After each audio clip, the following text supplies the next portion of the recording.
আলাইকুম। দেখেন আমাদের ছাদে একটা গোলাপ ফুটছে, অনেক বড়। গোলাপটা অনেক বড়, এটা ইন্ডিয়ান গোলাপ।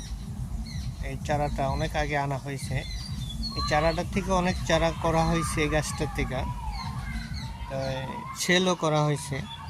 অনেক বড় বড় গোলাপ ফুটে, আর একদম লাল গোলাপি মিলেয়া গোলাপটা মূলত আমি দেখতেছি আজকে 15 দিন এরকমই। হ্যাঁ, এটার যাত্রা অনেক ভালো। আরও 15 দিন থাকবে, 1 মাস পর্যন্ত এরকমই থাকবে।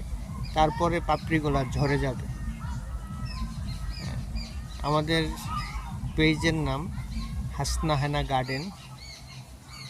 আমাদের পেজে নক করলে আরও অনেক আনকমন কিছু ভ্যারাইটিস দেখতে পারবেন।